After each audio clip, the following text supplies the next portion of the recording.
অবিবাহিত কোনো নারী পুরুষ যদি ব্যভিচার করে তাদের শাস্তি হচ্ছে 100 ল্যাশেস, 100 বেত্রাঘাত।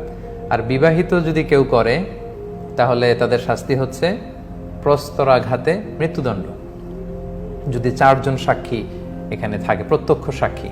তো সাধারণত প্রত্যক্ষ সাক্ষী তো পাওয়ার কথা না, কারণ কেউ যদি এরকম পাপে লিপ্ত হয় তারা সেফটি, সিকিউরিটি এবং নিজেদেরকে হাইড করেই তারা এই পাপ কাজ করবে, ফলে সাক্ষীর মাধ্যমে আসলে এটা পাওয়া যায় না আনলেস তারা যদি অ্যাকনলেজ না করে।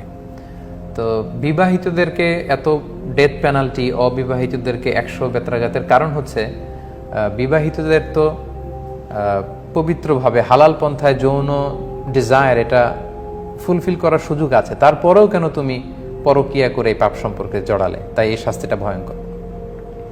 আর যদি অ্যাডাল্টারি না হয়ে ফর্নিকেশন হয়, অর্থাৎ সূরা নূরের 2য় আয়াতে বেসিক্যালি ফর্নিকেশনের কথাই বলা হচ্ছে যে অবিবাহিত নারী পুরুষ যদি এই পাপ কাজে জড়িত হয়, লোক চক্ষুর সামনে খুব নির্দয়ভাবে তাদেরকে এই 100 বেত্রাঘাত করতে হবে, যাতে করে সমাজে এই পাপের দিকে কেউ আর পা না বাড়ায়।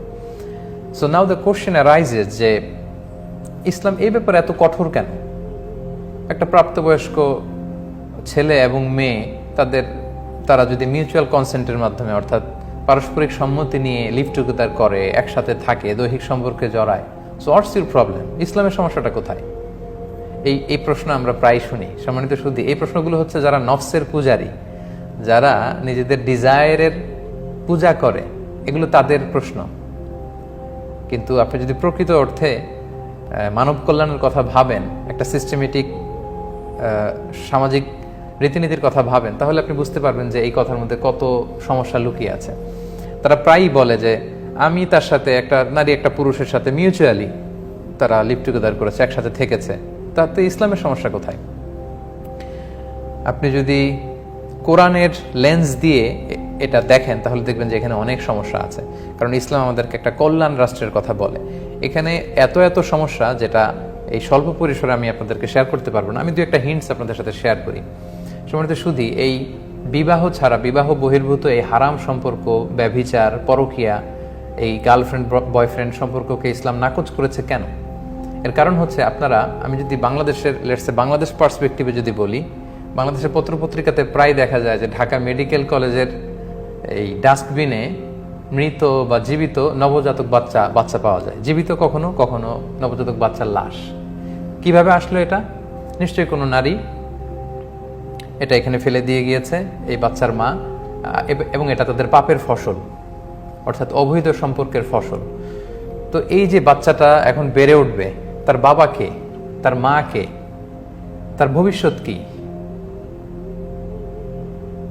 আমরা আমাদের নিজেদের কোনো এনজয়মেন্টের জন্য তো আমরা অন্য কারো রাইটসকে ভায়োলেট করতে পারি না। এই যে একটা ছোট্ট বাচ্চা, এই বাচ্চার দায়িত্ব কে নেবে? সে কেন ইয়াতিম হয়ে অরফেনেজে কেন সে বড় হবে? প্রতিটা মানুষের মাতৃ স্নেহ, পিতৃ স্নেহ, পারিবারিক যে ভালোবাসা, এটার মধ্য দিয়ে বেড়ে ওঠার কি অধিকার নেই? কিন্তু প্রায় দেখবেন যে আমরা পত্রিকায় দেখি যে নবজাতকের লাশ পাওয়া যায়, কখনো নবজাতক ফুটফুটে বাচ্চা জীবিত আছে পাওয়া যায়, এবং তাদের বাবা নেই, তাদের মা নেই। তো ওই বাচ্চার জীবনকে এভাবে ধ্বংস করার অধিকার কিন্তু আমাদের নেই। তার রাইটসকে আমরা ভায়োলেট করছি, এটা হচ্ছে একটা সমস্যা। 2 নম্বর সমস্যা হচ্ছে ইসলাম লিনিয়েজ প্রিজার্ভেশনকে খুব গুরুত্ব দেয়, অর্থাৎ বংশ পরিক্রমা। এই যে ডাস্টবিনে পাওয়া ছোট বাচ্চাটা যদি কোনো অরফেনেজেও বড় হয়, তার বাবাকে কেউ জানে না, তার মাকে কেউ জানে না। আমি আমার বাবা, দাদা, পরদাদা, আমার পূর্বপুরুষের জেনেটিক্যাল ইনহেরিটেন্স নিয়ে বড় হয়েছি। আই হ্যাভ এ হিস্ট্রি, আমার একটা হিস্ট্রি আছে, আমার বাবা আছে, আমার দাদা আছে, আমার পরদাদা আছে, তাদের জেনেটিক্যাল সব ক্যারেক্টারিস্টিক্স আমার মধ্যে আছে। আমাকে যখন কেউ বিয়ে করবে তখন তারা চেক করবে যে সে ছেলেটা কোন বংশের, তার বাবা কি করে, দাদা কি করে, এটা জানার অধিকার মেয়ে পক্ষের আছে। আবার একটা মেয়ে, তাকে যখন আমি বিয়ে করব, তার বাবাকে, দাদাকে, পূর্বপুরুষকে, তার হিস্ট্রি কি, এটা জানার অধিকার আমার আছে। কিন্তু এই যে বাবা মা ছাড়া এই যে সন্তান জন্মগ্রহণ করলো, they don't have any history, their history is missing. তার বাবাকে আমরা জানি না, মাকে জানি না, তার জেনেটিক্যাল ইনহেরিটেন্স সম্পর্কে আমাদের কিছুই জানা নাই। এটা হচ্ছে ফাসাদ। এইভাবে সমাজে আমরা এই পাপ কাজের মধ্য দিয়ে ফাসাদ সৃষ্টি করছি। কিন্তু তাদের প্রশ্ন কিরকম ছিল দেখেন, তারা প্রশ্ন করেছে, আমি রাজি, ওই মেয়ে রাজি, পারস্পরিক সম্মতি, মিউচুয়াল কনসেন্ট নিয়ে আমরা মেলামেশা করলে তোমাদের সমস্যা কি, ইসলামের সমস্যা কি? Here is the problem dear brothers and sisters. এই জায়গাটাতে সমস্যা। ইসলাম লিনিয়েজকে প্রিজার্ভ করে, ইসলাম হিউম্যান রাইটসকে নিশ্চিত করে, এবং ইসলাম বিয়ের মাধ্যমে একটা পবিত্র সম্পর্কে জড়াতে আমাদেরকে উৎসাহিত করে। প্রিয় সুধী, বিয়েতে দায়িত্বশীলতা আছে, বিয়ের মধ্যে সামাজিকতা আছে, বিয়ের মধ্যে পবিত্র ভালোবাসার বন্ধন আছে। কিন্তু এই যে বিবাহ বহির্ভূত এই জিনা, ব্যভিচার, এর মধ্যে কি এগুলো আছে? কিছুই নেই। তাহলে সামাজিক এই যে আদি ভালোবাসার প্রকৃতি, আদি দাম্পত্য জীবনের যে পদ্ধতি, যেটা আদম আলাইহিস সালাম থেকে শুরু করে আসছে, সমাজের এই প্রতিষ্ঠিত প্রাকৃতিক পদ্ধতিকে তারা ধ্বংস করে দিচ্ছে। এইভাবে আপনি যদি চিন্তা করেন, অনেক ধরনের সমস্যা আছে এই ব্যভিচারের ফলে, সুদূর প্রসারে এই সমস্যাগুলো দ্বারা। এজন্য ইসলাম এই জিনাকে, ব্যভিচারকে একটা কগনিজেবল অফেন্স, অর্থাৎ রাষ্ট্রের হস্তক্ষেপযোগ্য একটা অপরাধ হিসেবে কনসিডার করে। আই রিপিট, প্রিয় ভাই এবং বোনেরা, ইসলামী রাষ্ট্র এই ব্যভিচারকে কগনিজেবল অফেন্স, অর্থাৎ এটা হচ্ছে রাষ্ট্রের হস্তক্ষেপযোগ্য একটা অফেন্স, অপরাধ, যেটা রাষ্ট্র এটাকে শাস্তি দিতে পারে। এবং সেজন্য আল্লাহ তাআলা শাস্তি বাতলিয়ে দিয়েছেন যে আয-যানিয়াতু ওয়াজ-যানি ফাজলিদু কুল্লা ওয়াহিদিন মিনহুমা মিআতা জালদা। তবে এটা খেয়াল রাখতে হবে যে এটা আপনি এই শাস্তি দিবেন না। আপনি দেখেছেন পাপ করেছে, আপনি শাস্তি দেওয়ার কেউ নন। It's not your business. এটা দিবে ইসলামী রাষ্ট্র। ইসলামী রাষ্ট্র যদি থাকে, এবং সেক্ষেত্রে 4 জন সাক্ষীর কথা বলা হয়েছে, প্রিয় ভাই এবং বোনেরা, এই ব্যাপারটা কিন্তু খুবই সেন্সিটিভ। 4 জন মিলে দেখেছে যে 2 জন নারী পুরুষ এক ঘরের ভিতরে ঢুকেছে, না, কিছুই প্রমাণিত হয় না। দেখেছেন যে তারা নেকেড হয়েছে, না, কিছু প্রমাণিত হয় না। আরো কিছু দেখেছেন, প্রমাণিত হয় না। ইসলাম বলে একটা সুরমাদানি থেকে, সুরমাদানির ভেতরে ঢুকিয়ে ঢুকিয়ে সুরমা নেওয়া হচ্ছে, ইন অ্যান্ড আউট করা হচ্ছে সুরমাদানি থেকে। এরকম প্রত্যক্ষদর্শী যদি 4 জন পাওয়া যায়, এবং তারা যদি কোর্টে এসে সাক্ষী দেয়, তাদের আলাদা আলাদা উইটনেস নেওয়া হয়, প্রত্যেকের কথা যদি মিলে, তাহলে শাস্তি দেওয়া হবে। আর তা না হলে তাদের প্রত্যেককে 80 বেত দেওয়া হবে। আপনি চাইলেই কারো ব্যাপারে এরকম অপবাদ ছড়াতে পারেন না। সত্যিও যদি কেউ ব্যভিচারে লিপ্ত হয় আর 4 জন সাক্ষী পাওয়া না যায়, ইসলামী রাষ্ট্র কিন্তু তাদেরকে শাস্তি দিবে না, কারণ এটা অনেক বড় একটা পানিশমেন্ট, প্রিয় ভাই এবং বোনেরা। 3 নম্বর আয়াতে আল্লাহ তাআলা বলছেন আয-যানি লা ইয়ানকিহু ইল্লা যানিয়াতান আও মুশরিকা। একজন ব্যভিচারী পুরুষ ব্যভিচারী নারী কিংবা মুশরিক নারী ছাড়া কাউকে বিয়ে করবে না। ওয়াজ-যানিয়াতু লা ইয়ানকিহুহা ইল্লা যানিন আও মুশরিক, ব্যভিচারিণী নারী ব্যভিচারকারী পুরুষ বা মুশরিক ছাড়া কাউকে বিয়ে করবে না। কারণ হুররিমা যালিকা আলাল মুমিনিন, এই জিনাকে আল্লাহ তাআলা বিশ্বাসীদের জন্য হারাম করেছেন। এই আয়াতের অনেকগুলো অর্থ হতে পারে। এক অর্থ হচ্ছে ব্যভিচারীর কপালে ব্যভিচারিণী জোটে, খারাপের কপালে খারাপই জোটে, এটা হচ্ছে সাধারণ নিয়ম। 1 নম্বর ব্যাখ্যা। 2 নম্বর ব্যাখ্যা হচ্ছে এই ব্যভিচার, বিবাহ বহির্ভূত সম্পর্ক, বিবাহ বহির্ভূত দৈহিক সম্পর্ক, ফিজিক্যাল রিলেশন, এটা এতটাই পাপের কাজ, ধমক হিসেবে এটা বলা হয়েছে। 3 নম্বর ব্যাখ্যা হচ্ছে এটা একটা স্পেসিফিক ঘটনার আলোকে নাজিল হয়েছে। এটা এক বেশ্যা নারীকে এক সাহাবী বিয়ে করতে চেয়েছিলেন। রাসূল সাল্লাল্লাহু আলাইহি ওয়াসাল্লাম বললেন, না, তুমি বিশ্বাসী পবিত্র মানুষ, তুমি কেন তাকে বিয়ে করবে? তাকে বিয়ে করবে তার মতো একজন পুরুষ। এই প্রসঙ্গে আল্লাহ তাআলা আয়াতটি নাজিল করেছেন। 4 নম্বর আয়াতে আল্লাহ তাআলা বলছেন ওয়াল্লাযীনা ইয়ারমুনাল মুহসানাতি সুম্মা লাম ইয়াতু বিআরবাআতি শুহাদা ফাজলিদুহুম 80 জালদা। যেটার একটা হিন্টস একটু আগে আমি দিয়েছি যে কোনো পবিত্রা নারী অথবা বিবাহিতা নারী, তাদেরকে যদি কেউ স্ল্যান্ডারিং করে, অর্থাৎ অপবাদ দেয়, ব্যভিচারের অপবাদ দেয়, এবং অপবাদ দিয়ে তার সাথে আরো 3 জন, মোট 4 জন উইটনেস যদি হাজির করতে না পারে, তখন তাদেরকে 80 বেত দাও। এটা হচ্ছে আরেকটা লিগ্যাল রুলিং। তাহলে প্রথমে আমরা জানলাম অবিবাহিত নারী পুরুষ ব্যভিচারে লিপ্ত হলে 100 বেত। আর এখন আরেকটা রুলিং জানলাম যে কেউ যদি কোনো নারী বা পুরুষের বিরুদ্ধে অপবাদ দেয় আর তার কথার পক্ষে 4 জন সাক্ষী হাজির করতে না পারে, তখন তাকে 80 বেত দিতে হবে। ব্যাপারটা খুব ভয়ঙ্কর।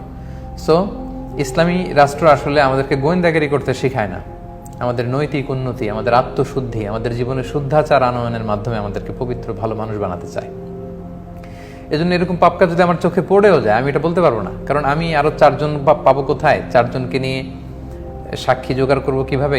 এবং এমন যদি হয় যে 4 জন আমরা সরাসরি দেখেছি কোর্টে সাক্ষী হবে আলাদা আলাদা। আমার কথার সাথে আরেকজনের কথা না মিললে তখন কোর্ট বলবে তোমরা মিথ্যাবাদী, আমাকে 80 বেত আমার পিঠে নিতে হবে। সো এই জন্য কেউ যাতে অন্যের পিছনে লেগে না থাকে এবং এগুলো যাতে বলাবলি করে না বেড়ায়, আল্লাহ তাআলা সতর্ক করে বলেছেন যে কেউ যদি কাউকে অপবাদ দেয় এবং তার পক্ষে 4 সাক্ষী আনতে না পারলে 80 বেত দাও, এবং ওয়ালা তাকবালু লাহুম শাহাদাতান আবাদা, তাদের সাক্ষী কখনো গ্রহণ করো না, তারা সাক্ষী দেওয়ার কোয়ালিটি হারিয়েছে। ওয়া উলাইকা হুমুল ফাসিকুন, কারণ তারা পাপাচারী। ইল্লাল্লাযীনা তাবু মিন বা'দি যালিকা ওয়া আসলাহু, তবে পরে যদি কেউ তওবা করে ফিরে আসে এবং নিজেদেরকে সংশোধন করে নেয়, ফা ইন্নাল্লাহা গফুরুর রহিম, তখন আল্লাহ তাআলা ক্ষমাশীল, তিনি মেহেরবান। অর্থাৎ অপবাদের কারণে কেউ 80 বেত খেলো ইসলামী রাষ্ট্রে, কিন্তু পরে আবার এত পরহেজগার মুত্তাকি হয়েছে যে সে যে একজন ভালো মানুষ, সৎ মানুষ, সমাজে এটা প্রতিষ্ঠিত, তখন আবার তার সাক্ষী নেওয়া যাবে বলে স্কলাররা মতামত দিয়েছেন।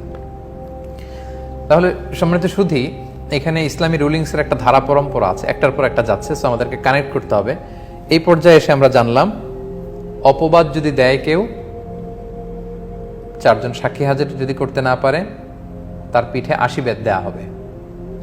তো রাসূলুল্লাহ সাল্লাল্লাহু আলাইহি ওয়াসাল্লামের সময়কালে এক সাহাবী, ওনার নাম হচ্ছে হেলাল ইবনে উমাইয়া, উনি একবার দেখলেন যে ওনার স্ত্রীর সাথে আরেকজন পরপুরুষ ব্যভিচার করছে। তো এই অবস্থায় একজন স্বামী, গায়রাত সম্পন্ন স্বামী, যার আত্মসম্মান বোধ আছে, সে যদি তার স্ত্রীকে অন্য পুরুষের সাথে মেলামেশা করতে দেখে একেবারে ঘনিষ্ঠভাবে, তো তখন তো সে আরো 3 জন সাক্ষী খুঁজতে যাবে না, অন্য কাউকে তো সে এটা দেখাবে না, এটাই তো স্বাভাবিক। তিনি অত্যন্ত মর্মাহত হলেন, রাসূল সাল্লাল্লাহু আলাইহি ওয়াসাল্লামের কাছে যেয়ে বললেন, ইয়া রাসূলুল্লাহ, আশেপাশে অনেক সাহাবারাও ছিল, ইয়া রাসূলুল্লাহ, আমি আমার স্ত্রীকে দেখেছি আরেক পুরুষের সাথে ব্যভিচার করতে, আপনি এটার বিচার করেন। রাসূল সাল্লাল্লাহু আলাইহি ওয়াসাল্লাম বললেন, না, বিচার তো করবো না, বরং তুমি 3 জন সাক্ষী নিয়ে আসো, তো তুমি সহ 4 জন হতে হবে, তখন বিচার করবো। উনি বললেন, ইয়া রাসূলুল্লাহ, আমি আমার স্ত্রীকে ব্যভিচারে লিপ্ত অবস্থায় দেখে আরো 3 জনকে ডেকে আনবো? রাসূল সাল্লাল্লাহু আলাইহি ওয়াসাল্লাম বললেন, আমার তো কিছু করার নেই হেলাল, কারণ আল্লাহ তাআলা আয়াত তাই নাজিল করেছেন, আল বাইগিনা, হয় উইটনেস আনবে, দলিল আনবে, ওয়া ইল্লা হাদ্দুন ফি যাহরিক, অথবা তোমার পিঠে 80 বেত দেয়া হবে। তার স্ত্রীকে জিজ্ঞেস করা হলো, তুমি কি করেছো? সে বলল, না, আমি করিনি। রাসূল সাল্লাল্লাহু আলাইহি ওয়াসাল্লাম বললেন, আল বাইগিনা ওয়া ইল্লা হাদ্দুন ফি যাহরিক, হয় দলিল নয় তোমাকে 80 বেত। তিনি কেঁদে কেঁদে বললেন, ইয়া রাসূলুল্লাহ, এটা জেনে রাখেন, আমি আল্লাহর কসম করে বলছি, আমি সত্যবাদী, আমি সত্য বলছি, এবং এই 80 বেত আমার পিঠে দেয়া লাগবে না, এর আগেই নিশ্চয়ই আল্লাহ তাআলা আমাকে বাঁচাবেন। সুবহানাল্লাহ বিহামদি। এরপর পরে আল্লাহ তাআলা লিআনের আয়াত নাজিল করলেন। আল্লাহ তাআলা তিনি লিআনের আয়াত নাজিল করে দিলেন। লিআন হচ্ছে শুধু স্বামী স্ত্রীর সাথে সম্পৃক্ত। স্ত্রী যদি দেখে স্বামী অপকর্ম করছে, স্বামী যদি দেখে স্ত্রী অপকর্ম করছে, তারা তো আর অন্য সাক্ষী নিয়ে সেগুলো দেখাবেন, এটা তো লজ্জাকর বিষয়। তো সেক্ষেত্রে তারা ইসলামিক কোর্টের কাছে গেলে ইসলামিক কোর্ট তাদেরকে জিজ্ঞেস করবে যেটা করেছে কিনা। তারা যদি অস্বীকার করে, তখন যে বাদী ছিল তাকে বলবে, 4 বার তুমি একাই সাক্ষী দাও, তোমার আর 4 জন লাগবে না। সে 4 বার সাক্ষী দিবে, 5ম বারে বলবে, আমি মিথ্যাবাদী হলে আমার উপর আল্লাহ লানত। স্ত্রীকেও তাই বলা হবে, 4 বার সাক্ষী দাও যে আমি পাপ কাজ করিনি, আমি মিথ্যাবাদী হলে আমার উপর লানত। এইভাবে লেআন মানে একে অপরকে লানত করবে, এবং ইসলামিক কোর্ট তাদের এই বিবাহ সম্পর্ককে সেপারেট করে দিবে। তাহলে যদি স্বামী স্ত্রী হয়, সেক্ষেত্রে আল্লাহ তাআলা স্পেশাল একটি বিধান এখানে নাজিল করলেন। তো এই আয়াত নাজিলের মধ্য দিয়ে হিলাল ইবনে উমাইয়া রাদিয়াল্লাহু তাআলা আনহুর পিঠ কিন্তু বেঁচে গেল, ওনাকে আর 80 বেত দেয়া হলো না, তাদেরকে সেপারেট করে দেয়া হলো। এবং এই মহিলা গর্ভবতী ছিল। রাসূল সাল্লাল্লাহু আলাইহি ওয়াসাল্লাম বললেন, দেখো তো এই বাচ্চা যদি এমন হয় তাহলে এটা হেলালের, না হলে অন্য কারো। দেখা গেল যে না, রাসূল সাল্লাল্লাহু আলাইহি ওয়াসাল্লাম যেই সিম্বল বলেছেন তাতে করে বোঝা যাচ্ছে যে এটা হেলাল রাদিয়াল্লাহু তাআলা আনহার বাচ্চা ছিল না, নারী আসলেই ব্যভিচারিণী ছিল। রাসূল সাল্লাল্লাহু আলাইহি ওয়াসাল্লাম বললেন যে যদি কোরআনের আয়াত নাজিল না হতো তাহলে সত্যি আমি খুব মর্মন্তুদ শাস্তি নারীকে দিতাম। এই ব্যাপারগুলো খুব চমৎকারভাবে কয়েকটি আয়াতে আল্লাহ তাআলা বলছেন, আমি আপনাদেরকে শোনাচ্ছি। আল্লাহ তাআলা বলছেন, ওয়াল্লাযীনা ইয়ারমুনা আজওয়াজাহুম ওয়া লাম ইয়াকুন লাহুম শুহাদা, কেউ যদি তাদের স্ত্রীদের ব্যাপারে অপবাদ দেয় ব্যভিচারের, কিন্তু সাক্ষী না থাকে, ইল্লা আনফুসুহুম, তারা নিজেরা ছাড়া, ফাশাহাদাতু আহাদিহিম আরবাউ শাহাদাতিন বিল্লাহ, তখন তাদের একজনের সাক্ষী 4 জনের সাক্ষীর স্থলাভিষিক্ত হবে, এবং সে বলবে যে ইন্নাহু লামিনাস সাদিকিন, 4 বার সাক্ষী দিয়ে বলবে যে আল্লাহর শপথ, আমি সত্য বলছি, আমি দেখেছি। ওয়াল খামিসাতু আন্না লা'নাতুল্লাহি আলাইহি ইন কানা মিনাল কাযিবিন, 5ম বার বলবে আমি মিথ্যাবাদী হলে আল্লাহর লানত আমার উপর। ওয়া ইয়াদরাউ আনহা আল আযাবা আন তাশহাদা আরবা'a শাহাদাতিন বিল্লাহ, এরপর তার স্ত্রী সাক্ষী দিবে 4 বার যে না, আমি এই পাপ কাজ করিনি, ফলে স্ত্রীও শাস্তি থেকে বেঁচে যাবে, যেহেতু কেউই স্বীকার করছে না ইসলামিক কোর্ট তাদের সেপারেশন ছাড়ার কোনো সুযোগ এখানে নেই। আরবা শাহাদাতিন বিল্লাহি ইন্নাহু লামিনাস সাদিকিন লামিনাল কাযিবিন, সে বলবে আমার স্বামী মিথ্যা বলেছে। ওয়াল খামিসাতু আন্না গাদাবাল্লাহি আলাইহা ইন কানা মিনাস সাদিকিন, পঞ্চমবার বলবে আমি যদি মিথ্যাবাদী হই তাহলে আল্লাহর গজব আমার উপর। এইভাবে সেপারেট করে দেয়া